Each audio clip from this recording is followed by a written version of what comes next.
প্রতিনিধি ছাত্রদল মশাই, আমাদের মাঝে আছেন দরজী পঞ্চায়েতের প্রাক্তন প্রধান দেবাশিস সরকার এবং আমাদের সমস্ত নিখিল বঙ্গ নাগরিক সংঘ আদি দেশপ্রেমী রেল অবরোধ করে তারা প্রমাণ করে দিয়েছে সে বন্ধুগণ সবাই আমাদের সঙ্গে আছে। সবাইকে নমস্কার জানিয়ে আমি দুই একটি কথা বলবো। বলেছে আজকে আমরা যে আজকে যে যে আলোচনা সভার আয়োজন করা হয়েছে, এই সভার মূল বিষয় ছিল হচ্ছে এসআইআর এবং সিএএ, অর্থাৎ যেটা ভারত সরকার ওপার বাংলার শরণার্থীদের যারা নির্যাতিত বিতাড়িত নিজ দেশে পরদেশী হয়েছে, যারা এখানে আশ্রিত, সেই আশ্রিত মানুষের জন্য ভারত সরকার হিন্দু, বৌদ্ধ, খ্রিস্টান, জৈন, আদিবাসী, শিখ এদেরকে একটা নাগরিকত্ব বিল পাস করেছে। তাই আমাদের একটা রক্ষা কবচ, কিন্তু এটা চিরস্থায়ী নয়। এই বিষয়টা আমাদের সেক্রেটারি, নদিয়া জেলা সেক্রেটারি তুষার বিশ্বাস আলোচনা দিয়েছে, আমি এই বিষয়টা যাচ্ছি না। আমি যেটা বলতে চাচ্ছি, আজকে আমাদের প্রচুর লোক আসার কথা ছিল,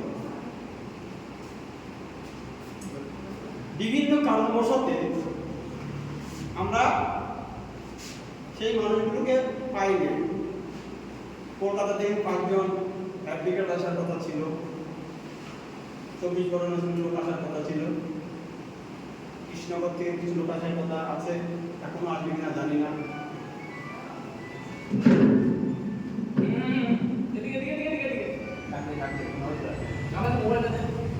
হ্যাঁ, একটু আসেন,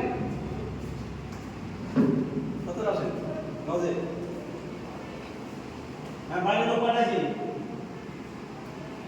লোক পাঠিয়েছি আমার কাছে দেন না, কথা বলছি।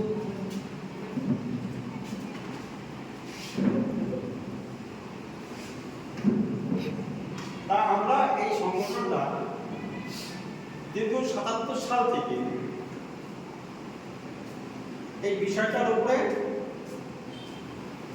মানুষের কানে কানে পৌঁছে দেওয়ার চেষ্টা করছি।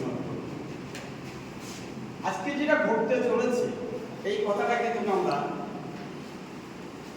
প্রায় 45 বছর আগে থেকে বলছি যে আগামী দিনে বাংলাদেশের মানুষের ভোট থাকবে না, আগামী দিনে বাংলাদেশের মানুষের একটা বিপদ আসতে চলেছে, কিন্তু মানুষ সেটা বিশ্বাস করে না।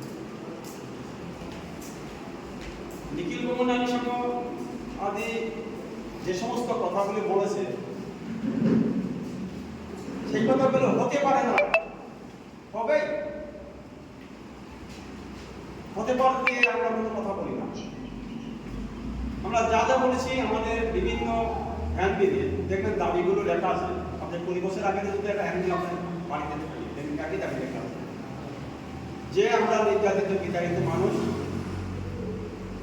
অসহায় মানুষ, যারা ওপার বাংলাতে এসে এই বাংলায় বসবাস করছি, তারা সবাই আমরা শরণার্থী।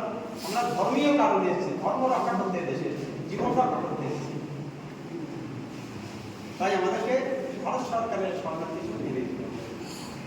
দেখুন প্রত্যেকটা লিখেছে আর কি যে বাংলাদেশ থেকে যেসব পাকিস্তান থেকে, আফগানিস্তানে যে সমস্ত মুসলিমরা এদেশে এসে অনুপ্রবেশ ঘটিয়েছে, এদেশে ভারসাম্য নষ্ট করছে, সামাজিক সংস্কৃতি নষ্ট করছে, বন্যি করছে, জিহাদি যে কার্যকলাপগুলো করছে, এই সমস্ত জঙ্গিদের ধরে ধরে চিহ্নিত করে ভারত থেকে অবিলম্বে বহিষ্কার করা হবে।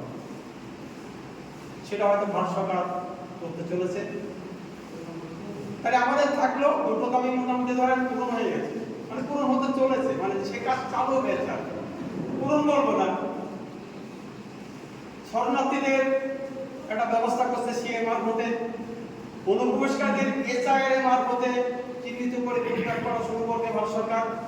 তারপরে এনআরসি করবে, ধাপে ধাপে ভারত সরকার তার নীতি অনুযায়ী কাজ করবে। সেটা সরকারি ব্যাপার, আমাদের কোনো বিষয় না। আমাদের যে লাস্ট দাবি যে পৃথিবীর প্রত্যেকটা জাতির একটা দেশ থাকে। ইসরায়েলে 800 বছর পরাধীন ছিল ইহুদিরা, ইতিহাসটা আপনারা সবাই জানেন। 800 বছর পরে তারা তাদের ইসরায়েল ফিরে পেয়েছে। আজকে সেই ইসরায়েল একটা ছোট্ট দেশ, যার জনসংখ্যা 1 কোটি, সারা পৃথিবীকে তারা কাঁপিয়ে দিচ্ছিলেন। অত বড় একটা শক্তিশালী দেশ, ইসরায়েলের নাম জানি না কে, আপনারা সবাই জানেন। চীনের তিব্বত থেকে বৈধ রাজ্যে সেও প্রায় 60,000 জমিনি, যারা ভারতবর্ষে এসে আমাদের এই ভারতবর্ষে দিল্লি রয়েছে, পাকিস্তান রয়েছে,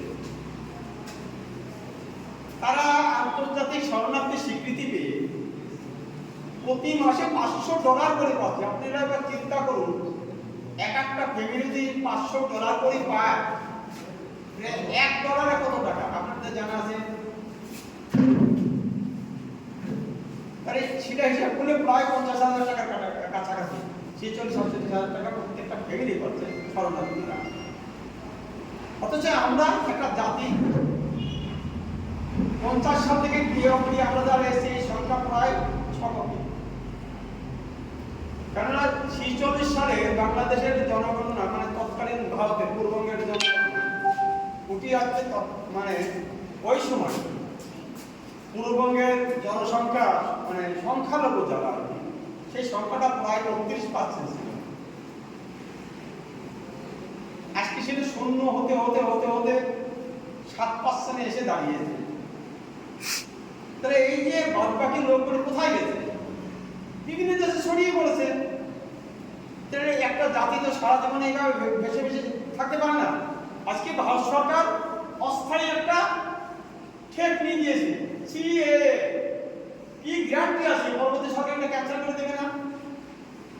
এই গ্যারান্টি কেউ দিতে পারবে না? নরেন্দ্র মোদী দিতে পারবে না? কেউ দিতে পারবে? পারবে না।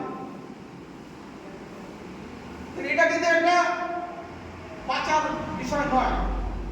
এই একটা জাতি, সেই জাতির দেশ দরকার, দেশ। যে দেশটা আমরা ওপর বাংলা, হিন্দু, বৌদ্ধ, খ্রিস্টান, জৈন, আদিবাসী মিলিত হবে তিল করে সেই দেশটা গড়ে তুলব। তাই আমরা নাগরিকত্ব পাবো কি পাবো না এটা বিষয় না। ভারত সরকার আমাদের তাই দেবে, আমরা সেটাও বলছি না।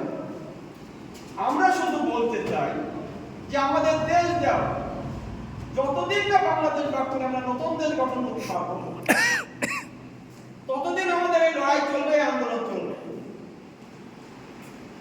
এই বিষয়টা প্রত্যেকটা মানুষ নিজ নিজ দায়িত্ব নিয়ে প্রতিজ্ঞা করুন এবং তাদের ছেলে, তাদের প্রতিবেশী, তাদের আত্মীয়স্বজনকে এই মন্ত্রটা, এই দীক্ষাটা সবাই দিন যে আমাদের পরিবার আছে, আমাদের সব আছে, কিন্তু আমাদের সম্পত্তি শত্রু যারা আমাদেরকে তাড়িয়ে দিয়েছে, আমরা যাদের অত্যাচারে এই এপারে চলে এসেছি, সেই জঙ্গি, সেই মৌলবাদী মুসলিমদের আমরা খেতে দেব না। এটা আমাদের প্রতিজ্ঞা।